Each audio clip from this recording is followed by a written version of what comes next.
So the House members are going to send. Welcome to today's Hinckley Forum. My name is Untitled Chapter, and I will be the forum host for today's conversation. The Hinckley Institute of Politics is a nonpartisan institute at the University of Utah. The Hinckley provides an array of transformative experiences for students through internships, forums, and classes. Hinckley forums seek to foster public discourse and civil debate on the most current and pressing issues, bringing in local, national, and international thought leaders. Today's forum is titled Bills on Capitol Hill, Winners and Losers of the 2022 Session, and we are excited to be joined by some great panelists. Senator Stuart Adams has served in the Utah State Legislature since 2002, and as president of the Utah State Senate since 2019. Before being elected to the Senate, President Adams served 4.5 years in the Utah House of Representatives and 9 years on the Layton City Council.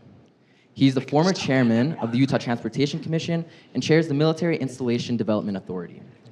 A resident of Layton, President Adams is also a partner in the Adams Company, a real estate, construction, and development firm in Kaysville. Senator Luz Escamilla was first elected in 2008, becoming the first Latina elected to the Utah State Legislature, or the Utah Senate, and the first immigrant elected to the Utah State Legislature. Senator Escamilla serves as a Senate Minority Whip. In 2005, she was appointed by Governor John Huntsman as the first director of the State Office of Ethnic Affairs. She currently serves as Chief Operating Officer at MyCare Health Centers. Representative Jefferson Moss has represented the people of Saratoga Springs, Lehigh, and Eagle Mountain in the legislature since 2017 and serves as Majority Whip in the Utah House of Representatives.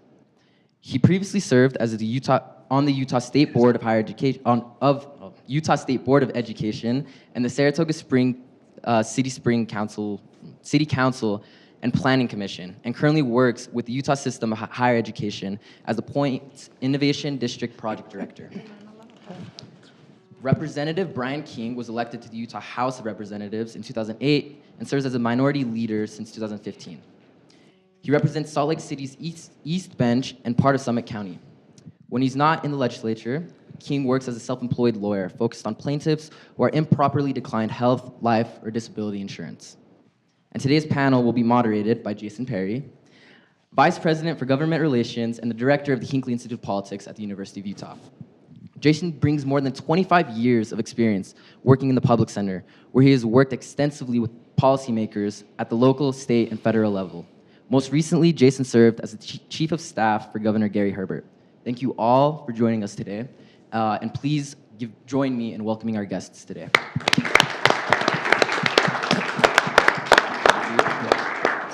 Thank you, Nahom, for the introductions. And this has been a big week for you, right? Yeah. Okay, doing interviews. We're going to find out soon. The Truman Scholarship, which is a big one of the 2 finalists from the University of Utah. I thought you'd give a plug, because that was one big one that you did this week. Way to go, Nahom. Let's just Yes. say yeah. Woo. All right. So it's so good to be here with the members of the legislature, friends of mine. I don't know what it feels like to be the panelist when you're looking out and you see so many people you know. That's right. You're interns largely in this group here today. And so I think it's going to be fun just to talk about some things that happened during the session. And for those of you who are interns, I'm also particularly interested in seeing what you thought about this experience. This is a chance for you to ask some of those questions, maybe a little bit about what you felt about the experience itself, because it's a unique perspective that you just don't get normally when you're dealing with politics or with the legislature. Do you mind if we jump in for just a moment? I'm going to set the stage. We talk about some bills and some policies. I'm sure you are following these, but for the sake of the students, because I follow these kinds of things, 1,273 bill files opened. That's a pretty decent amount. It's keeping up with your. Was that, President? That's a lot. It's a lot. Of those, 814 got introduced. Got some kind of airtime, one way or the other, and of those, 513 passed. 513 new laws passed during those 45 days of the legislative session, and there's a pretty good chunk of those are the last 2 days of the session. Talk about a few of those. I want to set the stage here, because I've been dealing with the legislature for a long time, and legislative sessions sometimes take on a certain sort of theme, a certain sort of issue that really kind of captivates your time as the policymakers. Why don't we go down the line here for just a moment and talk about that? If you saw some theme emerge, and while you're doing that individually, I want to talk about what you felt like as a legislator a success of the session was. Can we start with you, President? Yeah, I'd be happy to. And by the way, very excited to be here. I need to recognize first my intern, Maisie. Why don't you stand up? There's Maisie. She did a great job for me, Maisie Thompson. But I graduated from the U, so I'm kind of happy to be back. And I'll tell you a little secret that everybody knows President Randall, what a great guy he is. But his dad, Reed, taught me managerial accounting. And I was a finance major, and I did not want to do accounting. I didn't want to do numbers. But his dad was phenomenal. It actually changed my life as far as looking at accounting and those type of things. So my experience here at the U was a lot of fun. I just say, please enjoy it. I skied most of the time I was here. I did get a few grades that were decent, but I spent a lot of time on the ski slopes. But this part of your life is part of the funnest and most productive. I have great memories for being at the U, so please enjoy it while you're here. Hey, but before you depart, also the only legislator that has a University of Utah lamp in his office. You can come. Amazing. I had a BYU intern. I'll tell you this. She put a blue light in it. That was the last thing that I had. So maybe you can understand that, those of you that have been It's into fixed now. Maisie did not do that, thank goodness, but thank you. But the session, I got to go back a little ways. I graduated in a bad economy, back in the time that there was an oil embargo. Interest rates were at 10 and 20%. Gas prices had gone from $50 to $1.50. It was a horrible economic period of time. I want to tell you how fortunate you are. 2 years ago, we basically shut down our economy, shut down the school, shut down everything, went to online because of COVID. And we did something we've never done before as a legislature. We called ourselves into a special session. Part of that effort was to form a legislatively formed committee that actually evaluated what we might want to do. We made some tough decisions. We were trying to save people's lives. We were trying to save people's livelihoods. We were trying to make sure our kids, those we love a whole bunch, got a good education, and we were trying to protect personal liberties. We made some tough decisions and basically opened up non-emergency medical care. We were finding people had appendicitis at home. They couldn't go to the doctor because they were isolated at home. They were having appendixes rupture, causing a lot of damage. So we opened up non-emergency medical care May 1, 2020. And when we found out there was a lot of economic hardship too, we opened up businesses May 1 of 2020. Today, now think of this, if you want to think of the session, we spent more money in this legislative session than we've ever spent in the history of the state. If you'd have told me that would have been possible 2 years ago when we were all isolating at home, I would not have believed you. Policy makes a difference. What you do makes a difference. We have Business Week last year said we have the best economy in Utah in the entire nation. Forbes did a GDP study. They looked at every state. Who is number one in the entire United States? Utah had the best GDP growth. We did some of you know we did redistricting last year. And that was very controversial. You can talk about commissions or not, but the bottom line is Utah was the fastest growing state in the nation, period. And when you talk about policy and how that drives your future and the economy, right now you're looking at graduating, you're looking at maybe trying to find jobs. We thought in November when we hit 2.1% unemployment, record unemployment, never lowest in the history of the state. Now it's 1.7 or 8, I don't know. The lowest unemployment rate in the history of the state. Your future is so flipping bright. It just is bright because of the economy we have in the state of Utah. And I thought there were a theme for the legislative session is the fact that we had a budget that we've never, the amount of money we've never been able to experience before. And I think we did a really good job at trying to spend those funds. And I'll talk more about it in a minute. Okay, that sounds good. Thanks, President. Senator? Hi, Jason. Good morning. Good afternoon, sorry. This session was pretty unique, and President Adams and I got to spend a lot of time together because we've had a pretty unique situation. So I just want you guys to put in perspective that in the state legislature, you have 104 members that are, we're a citizen legislature, which is fun. We get to have a full-time job on the side and have actually, be in the workplace, careers, and experience what our constituents are experiencing every day. We're not career politicians per se. We don't live out of being state legislators. And we had in our caucus, our 6 Democrats, we had a pretty unique situation. And by the way, I'm a long hauler, so talking about COVID and the impact, I was the first legislator to get COVID. I think it was the president that gave me COVID. I had antibodies. I don't know how I got them. Yes, We've had this discussion. we've had this discussion, but I facts was in the first dispute. one to get sick. So talking about COVID and how it has affected our lives. But in our case, we had our minority leader, which is, our leader of our very small caucus, was diagnosed with cancer 3 days before the session started. And it was, unexpected, and it happened due to an accident she had. So the accident allowed her to actually get diagnosed, which we all feel blessed that she was able to get this. Why I'm talking about a personal issue like this is because we are actually a little bit of a family in a way. And we spend a lot of hours together. During the session, we probably see more of our colleagues than we see our families. And that created a shift on our dynamic, working with the majority caucus and the rest of the legislature as we were trying to pick up a lot of Senator Maine, which is our minority leader, and she's a hard worker, so she usually carries 15 to 20 bills in a session, and having to just make sure her stuff and her agenda and her work will continues while she was recovering. And so if you ask me personally, if I internalize what this session was about relationships and just getting us through a very difficult time and keeping our, the issues that we needed to address. I mean, we still had to balance the budget. We still have to be in committees. We still have to have conversations of issues that are difficult, that sometimes we agree to disagree respectfully with members of the majority, and even within House and Senate, we have different ways of seeing things.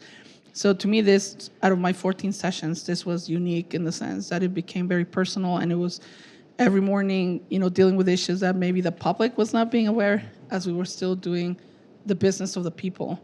And you guys have your schools, and there's mini dramas everywhere, right? It's not different from the state legislature. I mean, we can have a whole show over the legislature, and there's characters and everything else. So to me, it was an interesting dynamic learning about the humanity of all of us, and how in those very important decision-making processes, still people is what it's all about, and trying to find the human in every one of us as we move forward and push different agendas, even if they're not the same and we don't agree on the issues per se. Thank you, and I love that. I love that sentiment. Thank you for sharing that, Senator. And I would echo that. I think that there is something very special up there that most people don't see. I think some of our interns have probably seen that, but if you go up there, you realize that we actually get along very well, and people don't often see that externally. Especially this year. When you think about what we did this year, the budget probably consumed the majority. And I remember I was on the budget before. I was the vice chair of executive approps, and just went through the last couple of years where we had all of these. I mean, it was 1 year of all this new money, and then the next year we cut $1.6 billion, and then had to go through every budget. And then here we are 2 years later, and we have the largest budget ever. And believe it or not, that's actually really hard for the legislature. It seems like that's a wonderful thing, but it creates its own set of real challenges. And there was so much demand for those funds. And so for us to try to come up with what's the best way to utilize the surplus, we work very well together with our colleagues, both in the Senate as well as across partisan lines. And if you look at what the budget was, it was primarily things that are not Democrat or Republican issues. We did a significant investment into transportation, massive infrastructure needs. You think about the fastest growing state, we just talked about that. In order for us to continue to be a livable city that we want to be in, we know we have to keep up on infrastructure. We look at the drought that we just went through, massive drought problems that we're dealing with right now. We, in a bipartisan effort, put $400 million toward trying to help conserve water. So there's a number of things like that. Affordable housing. We'll talk about all these different things, I'm sure, individually. But what I loved, and I appreciate what Luz just said, is we did so much of that in a bipartisan way. And I think that's what makes Utah great. All right. Not just the minority leader, but the super minority leader. The man. That's true. Well, I echo each one of the comments from my colleagues. I do think that there was a lot of work across the aisle and across chambers that was as greater than I've ever seen in my time at the legislature, and it was welcome and it was a positive thing. There are many conversations that take place behind the scenes individually with people. Every one of these other three colleagues of mine, I can think of specific individual conversations I had that were very personal and that were very meaningful, that forged relationships that were stronger and allowed us to do our work more effectively. Jeff mentioned a few things. Well, everybody has mentioned some things. I think we did some remarkable stuff with regard to water. I was very pleased with the attention that we finally focused on Great Salt Lake, and give the speaker credit for sort of being the tip of the spear on leading those efforts. But everybody agreed that there was a great deal of resources and energy and work that we needed to do to direct attention to the Great Salt Lake and make sure that we do what we can to save it. I worry that I hope we're not too late, but nobody in this room would want to live anywhere along the Wasatch Front without the Great Salt Lake. That may sound like an exaggeration, it's not. And if you think I'm exaggerating, look up Lake Owens in California and see how that worked out well for people around that area when that lake evaporated. It became a wasteland, literally. So that's something that I was very happy about. I think that, as Representative Moss alluded to, affordable housing, we did some great things with affordable housing. We did some great things with transportation. I think the other thing that got a lot of attention and that I think you saw as much divergence between the chambers and between the members of the parties in the legislature on was education. There were some wonderful things that we did with education. We funded all-day kindergarten at higher levels than we ever have, but it wasn't enough. It wasn't, from our perspective as Democrats, as much as it should have been. The governor suggested, I think, 40 million, and we ended up at about 12 million. We know what kind of payback, what kind of investment, return on investment rather, that we have with all-day kindergarten. We need to fund that at higher levels. I'm grateful that we put 12 million into it. We need more levels of funding. We also ended up doing a large income tax cut from 4.95% to 4.85%, about $200 million a year, straight out of what used to be called the Education Fund and is now the Income Tax Fund. That is quite, I used the term in another presentation that we did a few days ago, the president and I used the term schizophrenic. We are schizophrenic about education at the legislature because there have been systematic efforts over the last 25 years to ensure that our education fund is not too well funded. It started back in 1996 when we diverted funding from K through 12 by diluting our income tax revenue by putting higher ed into it. That helped higher ed, but it didn't help our funding for K through 12. And then when we saw continued really healthy growth in the income tax revenue for the state of Utah and the education fund got bigger and bigger, we made other efforts to dilute those resources that were available for K through 12 and for higher education by reducing our income tax rate from 5% to 4.9% back in 2018. We passed Amendment G in 2020, which further diluted what we use income tax revenue for by putting in there the needs of children and people with disabilities. And then this last year, we cut it from 4.95 to 4.85.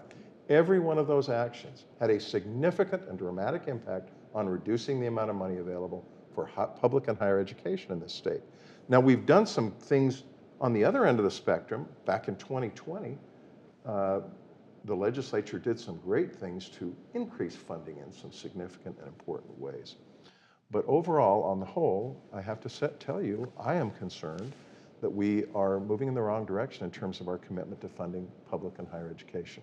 That's the bottom line from the last 25 years from my perspective. Can we follow up on that theme for a second? Maybe, President, explain this issue for us that Representative King was just talking about, because we hear about this structural imbalance. Income tax is tied to public ed, higher ed, some social programs, and sales tax is tied to the general fund. So maybe explain what the plan is there a little bit, because there was even a name change this year, changing it to the income tax fund. Can you explain what's happening there and how that's impacting these funding? Yeah, many years ago, a well-meaning legislature decided we'd use 100% of our income tax for education. And they didn't just make it a statutory change, meaning pass a bill. They made it a constitutional amendment, which people voted on. So by our Constitution, it requires us to use 100% of our income tax for education. But that causes problems. And the reason it causes problems is the two funds, the general fund, which some of you know is sales tax. The sales tax revenue and the income tax revenue don't grow at the same rate. It causes all kinds of problems because of that. And it needs to be reviewed, and we're talking about trying to fix that. The state of Utah doesn't get almost any property tax. You probably saw we didn't have a lot of property tax revenue in our budget because most of the property tax stays at the local. But this constitutional amendment has caused challenges because income tax, and if you look back in the recent history, 2007 and 8, we were in an economic expansion like we are right now. Just fabulous. Income tax grew 1 year, 18%. We should have given teachers an 18% raise, right? The next year, it dropped 9%. And then the next year after that, it dropped another 8%. So you have a 30-something% swing in income tax in 3 years. You can't fund education on that type of a revenue stream. Income tax is the most volatile revenue stream we have. Then you have a different dynamic, and I'm going to divert a little bit from the question and talk about, everybody's heard that we are one of the lowest state per pupil spending in the nation. Haven't you heard that? Yeah, it gets talked about. I listened to it and listened to that information for a long number of years. A few years ago, a superintendent from Indiana came, and he did a presentation. Indiana had revised their education system, and he was talking about the great things Tony Bennett had done. It was talking about great things he'd done in Indiana. We were down at the Little America. He put a spreadsheet up, a PowerPoint presentation, Excel spreadsheet, and he said Indiana has the highest percent of budget spent on education in the entire nation. And Indiana was right there on this Excel spreadsheet. They were at 55%. 55% of their budget was spent on education. I looked at the PowerPoint and the Excel spreadsheet. You know who was number 5? I couldn't believe it. It was Utah. And you know, I actually brought my red folder. Hopefully, I usually carry a black one, but I thought I'd bring red up to you. But I actually looked at our budget, and some of you who are interns have seen this. And I opened up what Jonathan Ball produced right after the session. And you'll see these pie charts, and you can find them online if you want to go to the state. But this pie chart right down here in the bottom, I guess right or left, depending which way you're looking at it, has the state revenue. And it shows the amount of state revenue spent on transportation and on education. If you add up higher ed and public ed, this year we are at 56% of our budget being spent on education. I'm going to round it to 60%, but by far a majority of our budget is spent on education. And with 56%, we may want to look at it. Utah may be the highest percent of budget in the entire nation being spent on education.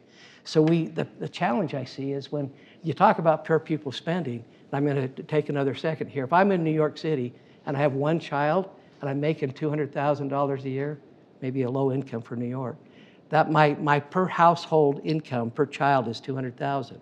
I moved to Utah and I've got 4 kids at home. That means I ought to be making $800,000. Help me with the math. I'm with you. You understand the math on that?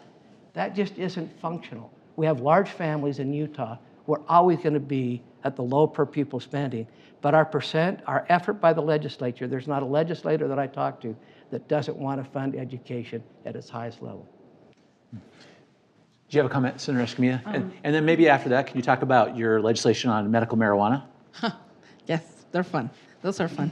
Cannabis. Connected to. Yeah, okay. Yeah, well and just in terms of the education conversation, and I think one of the concerns that we've had in the minority caucuses, we've talked about this, is we are heading towards a recession. I mean, we're enjoying a really, really good economy, but we need to prepare for what's coming. And, you know, I hate to be the one, my daughter's like, oh, here comes my mom with Debbie Downer giving us the bad news. But I mean, the reality is we're heading in that direction. And those are part of our economic cycles. And if you guys are economics majors, and you'll know this, I mean, you look into our history, and not that long ago, I mean, we were in 2009, and we were cutting budgets. Not that long ago, we were cutting budgets due to the pandemic as we were, you know, kind of like looking ahead. my concern now, because I went through the 2008, 2009 budget cuts are painful, guys. I mean, having to cut programs and services, and you're usually, impacting the most vulnerable populations in our state: children, people with disabilities, and our seniors.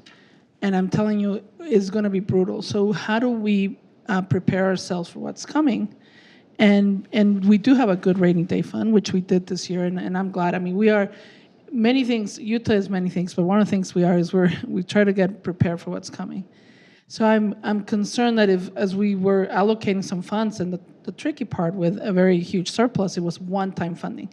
People have a hard time understanding I call it the unicorn money, because it's not going to be there next year, guys. So it's like the unicorn. It only exists when you're 5 or 6, and then somehow it's no longer there, unless you're watching Encanto, which, you have the donkeys being unicorns, just like the best combo. But if, it's like, yes. So what's going to happen when that money's not going to be there? We don't have ways of doing ongoing. I mean, salaries are ongoing funding. If I'm committing as a legislature that we're going to increase salaries for our state employees, our highway patrol officers, our correction officers, guys, we have a crisis in corrections. So if that's, we don't have enough people to work in our Department of Corrections. Our commitment has to be ongoing. It can't be just for 2 years that we're going to have the money and then we'll see what happens next. So those commitments make it that we have challenges moving forward. In terms of education, I agree. I was hoping a little bit more on kindergarten. We should have universal kindergarten. We're getting closer, but we're not there yet. There's still a lot of children that their parents want them to go to kindergarten to prepare themselves for grade school and are not going to be able to access full-day kindergarten. So, but we got closer, right? We got those 12 million, and the good thing is now policy-wise, and I'll let Representative Moss, which has more area of expertise on higher ed, but as we move forward in preschool, early childhood education, we have some of the programs with Upstart and others where we're at least giving the tools for individuals and children and their parents to engage in their early childhood education. We want to be the best state in the nation when it comes to that, and I'm excited for that. So I'll let you jump, and then I'll go to cannabis, because it's kind of like a big change from I like that. education a little bit now to marijuana. Well, thank you. And I just wanted to add a little bit to that context. And I appreciate, again, the tax cut was a bipartisan effort. And I'm grateful that our Democrats also saw a lot of people are struggling right now with inflation going the way it is. This was one of the things that we felt. It was one of our pillars, Affordable Utah. Let's try to find ways to give people some of that money back. We've been having a great economy, but we didn't just do it as a tax cut, as a rate cut. If you saw in there, we actually added in an earned income tax credit, something that I have supported every year since I've been up there. And it's been run multiple times. And frankly, it's not normally something that more conservative side people would support. But this is something that we came together. We did it together. I know. I appreciate this. That earned income tax credit bill is something that I ran 2 or 3 years in a row back in the teens. Yes. So when we talk about the tax cuts, I do want to add, it was a bipartisan effort. We talk about seniors. Seniors are getting hit really hard right now, right? Those on Social Security, it's tough for them. They're on fixed incomes. So Senator Maine is going to claim that one. and let her claim it. I love it. She did. She championed that one. So when we talk about the tax cuts, again, I know that it does come out of the education fund, but I also think we needed to do more for our state. There's a lot of people that this will make a benefit for them. And one other element of that, I just want to add in on the education funding. Senator Adams is right. We're in terms of effort, one of the largest amount of our budget in the country is Utah in terms of our percentage of budget. We also have some demographics that just hurt us. We have the largest number of kids as a percent that are in school. We have the smallest number of taxpayers paying into the system. We only own 33% of our state. Most of this is federal lands. So we don't have those resources.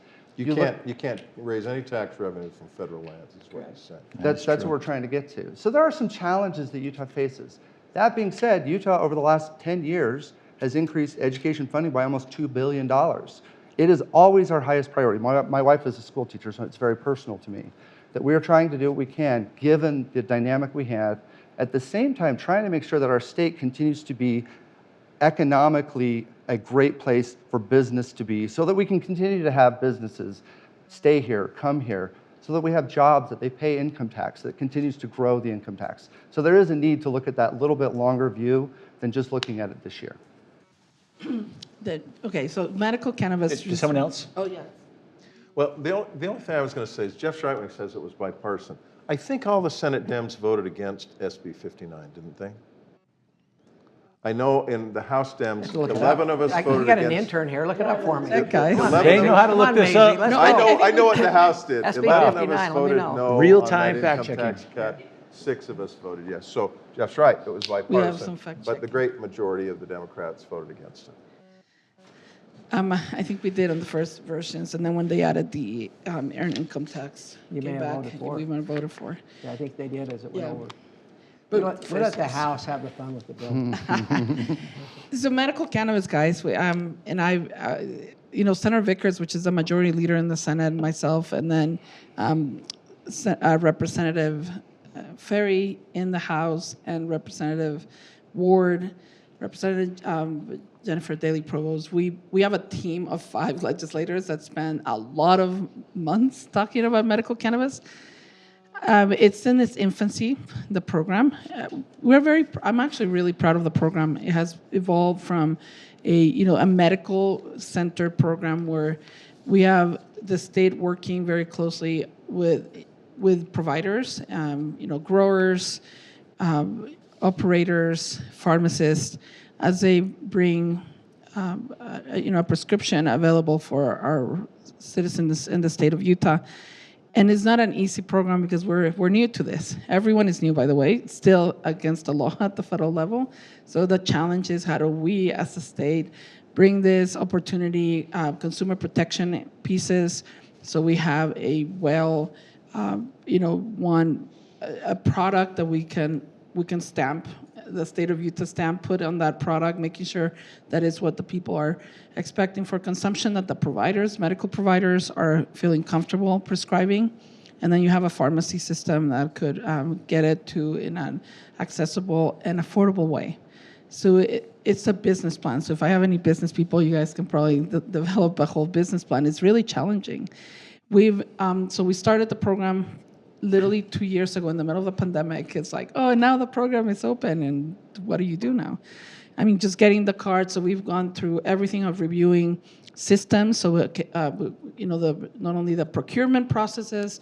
You know how expensive it is to get one of those licenses? $100,000 a year.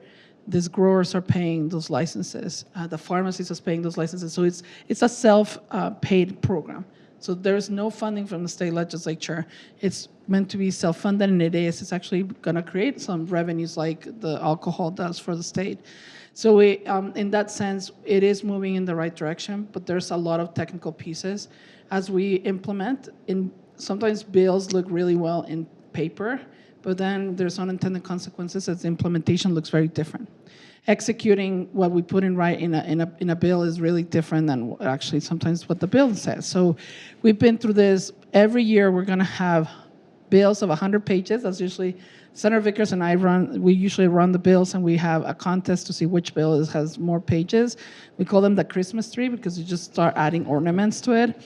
But it's really about, number one, safety, because that's our number one priority as a state and why we're involved on this. Research, we've actually just put another $500,000 for research, so we actually get more information on pain management when it comes to cannabis. How do we get the providers educated? Because there's no classes of medical cannabis in med school, by the way.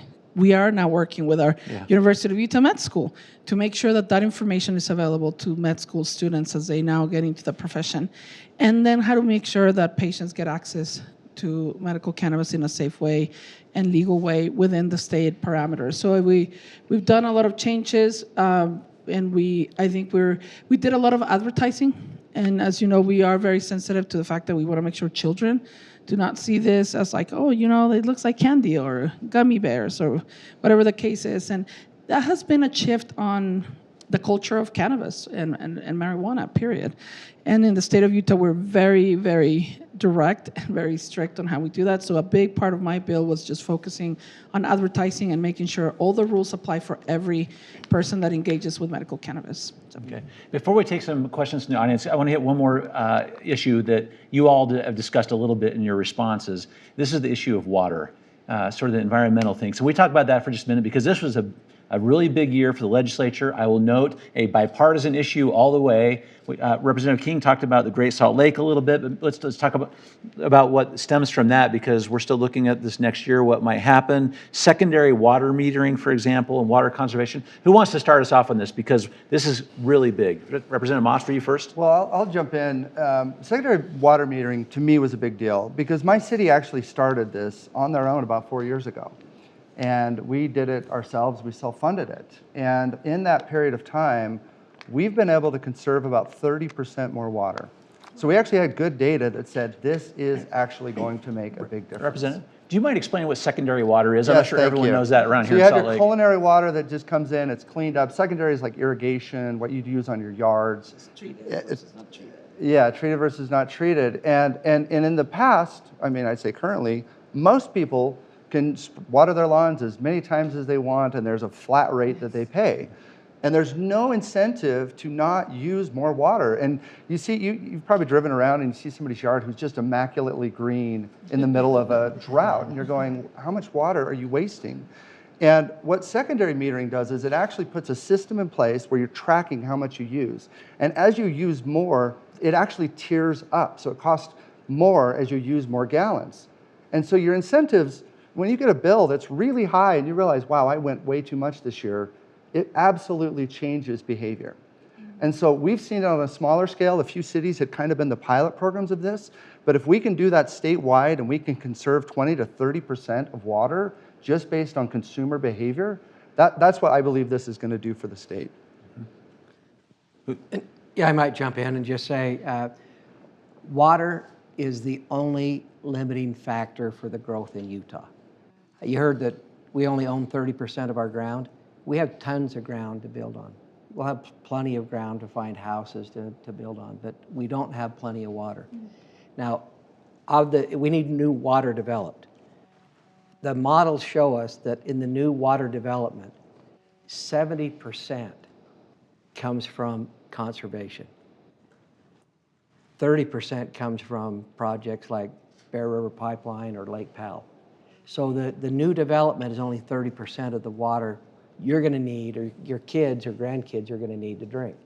So if we don't do measures that conserve, or take care of measures that conserve, we aren't going to have the water. Now, I had a neighbor who moved into Layton, that's where I live, and Layton City did a graduated payment plan where if you use more water, you pay substantially more. So they thought they'd save on water. They tore out their front yard and put in zero scaping. Smart. But do you know how much it costs to do that after the fact? And we have bills. Senator McKell's been trying to champion bills that actually encourage municipalities to do that up front. And now we always talk local control, but you know, we as a legislature, has served 9 years on the city council, have a tough time telling cities what to do. But they ought to be doing, and hopefully some of you may be planners or developers, or you may be involved in real estate or buy your own home. But to put in the zero scaping in your front yard at least up front is a smarter way to go. And we need to look more like Arizona and maybe St. George than we do Utah. Now, it'd be pretty hard to give up the grass in the backyard with the grandkids, but we surely ought to be doing a better job, especially on commercial projects and multifamily when you're just walking by the park strip and it's grass when it really ought to be rock and maybe with a drip line in it. But we've got a long way to go in Utah, and we really haven't scratched the surface, and I'm hoping that you, as the future generations of smart university students, go out and help us conserve water, because that's going to be the biggest issue we're going to have in the state of Utah, without any question. It's not going to be land, it's going to be water. Well, and to jump off on President's point, that's especially true when you look, it ties into the Great Salt Lake. We cannot continue, as we have in the past, to divert water resources away from that body of water. If we do, we're killing ourselves. So I think that everybody is developing a consensus, regardless of which side of the aisle they are, that what we need to do in saving water is complementary to our efforts to save Great Salt Lake. So to get to one of the things that Jeff was talking about, there are two ways that you can dramatically impact people's water use. One is changing water pricing, and it is true for years, I've been talking about this, Democrats have been talking about this for years at the legislature. Why do we have these flat water pricing for Utah compared to Nevada, compared to Arizona, compared to California? Big water users, they have dramatically increased rates of what they're charged for water use if they use more water. That obviously, market forces provide a disincentive for squandering or wasting resources. We haven't done that in Utah. We still don't do it very well in Utah. We need to do a better job. But the second thing that he pointed out, and he's right, and that we did address this year in that bill, the secondary water metering bill, and that is, even if you don't change the pricing structure, if you just let people know, we're measuring what you use and we're watching you, they go, oh. And the psychological trick is real, that it dramatically impacts and reduces the use of water by people just when they know that they're being watched and measured. A little bit of shame. I'll just add really quick on water. We are the most subsidized state when it comes to water. So for all of us right now sitting here, we really are not paying the real value of water.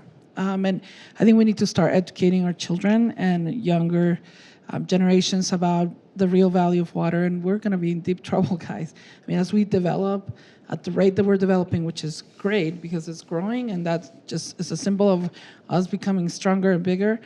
But I'm not sure how we're going to be able to all drink water and have everything. I mean, the way we're using our washing machines or, dishwashers, it's very irresponsible.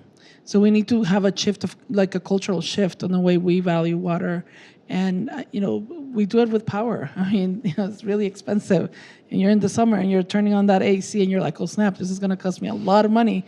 I mean, you automatically shift. It's just, we need to start putting the real value to water. And just to end on the Great Salt Lake, which is in part of my district, the birds, so migratory birds, and that issue is impacting them.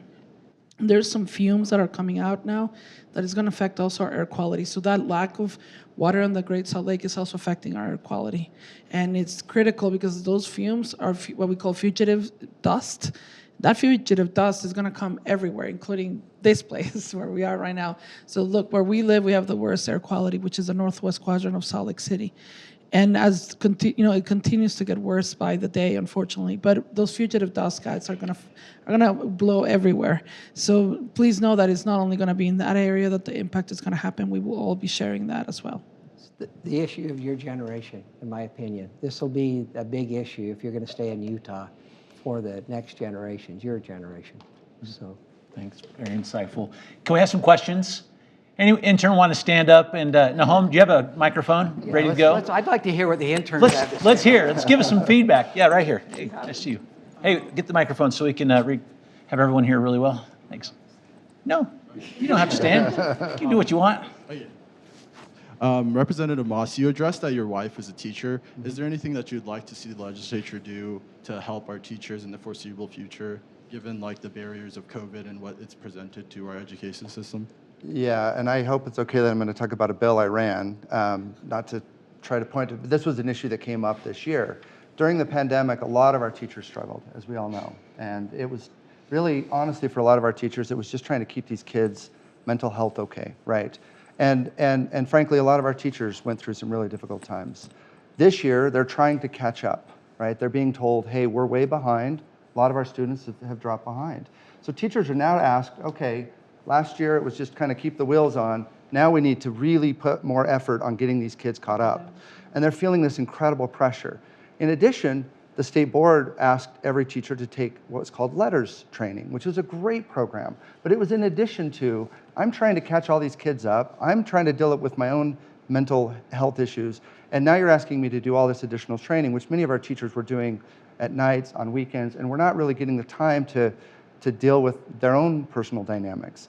So one of the things that our body did, and frankly, almost everybody in our body, it was really almost unanimous, a bill that I ran, which was to put in 4 days of professional time for teachers this next year.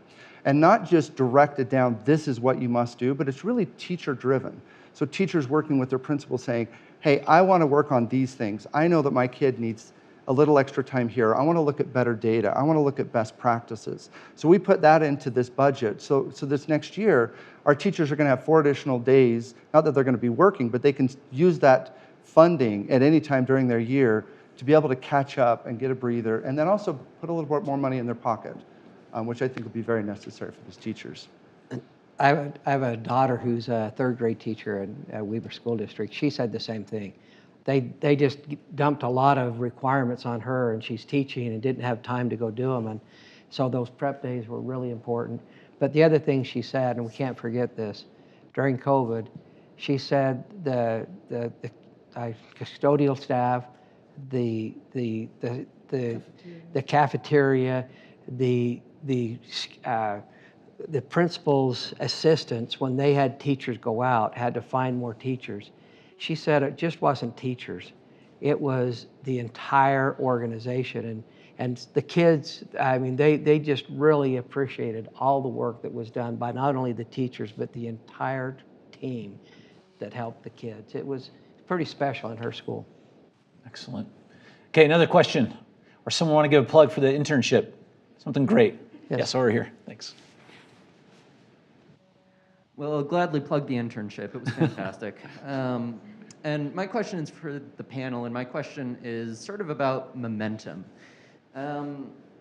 A lot happened during the session, and on a lot of these issues, particularly water conservation, the Great Salt Lake, they can't be totally addressed in 45 days.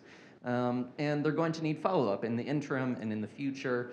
So my question for you is, as a citizen legislature, how do you maintain momentum through the interim and from session to session on some of these issues that can't be totally addressed? And maybe moreover, how can we as constituents continue to be involved through the interim with the issues that we care about? Who's going to start us off? I can take it with somebody else. Well, I'll just say this. So kind of like the medical cannabis is an example, right? We don't address and draft that bill during the session. There was no way. It actually takes 6 to 9 months to get us to that every year, having those bills. So what we learn is there's all these non-formal groups. So by the way, there's a lot of commissions. And I encourage all of you guys to go to the boards and commissions, utah.gov. If you guys can apply, that would be great. We need more diversity, younger people, like different perspectives. And so boards and commissions drive a lot of these conversations, and they help and provide policy recommendations to the legislature on every issue you can imagine. I mean, there's literally more than 200 boards and commissions in the state of Utah.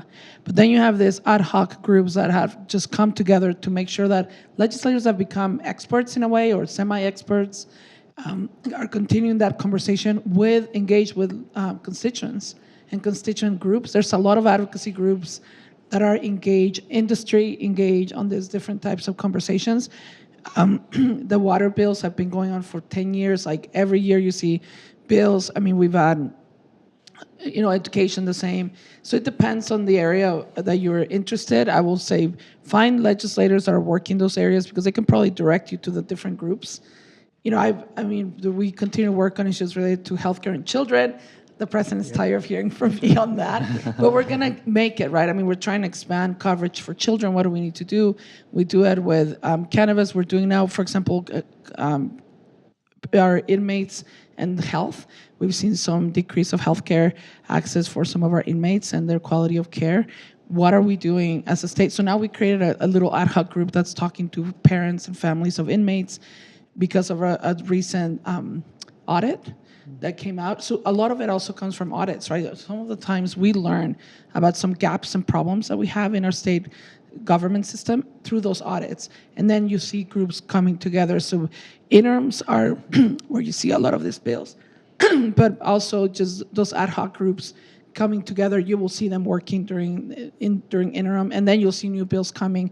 But my recommendation is to be engaged throughout the entire year.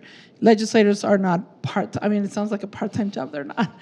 And it's getting more like, it's been like we haven't had a break in at least 2 years. It's been brutal. That's full-time. No, I think that's right. I think that I've sensed over my time, and Luz and I were elected the same year back in 2008, and I think I echo her thoughts in thinking and feeling that the time that we spend out of session addressing substantive issues with small group discussions, individual players in the area that we're working with, whether it's education or social services or air quality or water issues or police, public safety issues. There are all sorts of things that we spend a lot of time out of session addressing. And the most effective legislators understand, and I certainly have learned over my time there, how critically important that is to lay the groundwork before you ever get into session. If you ignore your bills until, oh, it's session, don't think that you're going to get very bills passed, because you ain't. Yeah. It's going to be I mean, tough. there's for an sure. enormous amount of groundwork that has to be laid and is laid outside of session. And we have issues that crop up. I mean, GSL was something that cropped up last year in just a remarkable way. And it was a convergence of things that did that. I mean, obviously, people who were watching the lake level drop were very concerned. But we had experts. We had KWR, Radio West had this incredible program about GSL that caused everybody who heard it to go, holy crap, we got to do something about this. So sometimes things grow up organically really quickly. Other times it's year after year after year. Education, air quality, those are things that we're going to be dealing with all the time and every year. Water quality and water quantity is another thing like that too. So That'd be the hopefully last everybody comment. knows that every Wednesday, most every Wednesday of every month, we have what they call interim. You heard it referred to. That's when we come back into session and those committees, the standing committees or appropriations committees meet and discuss these issues. So you can be involved in those, and then task forces.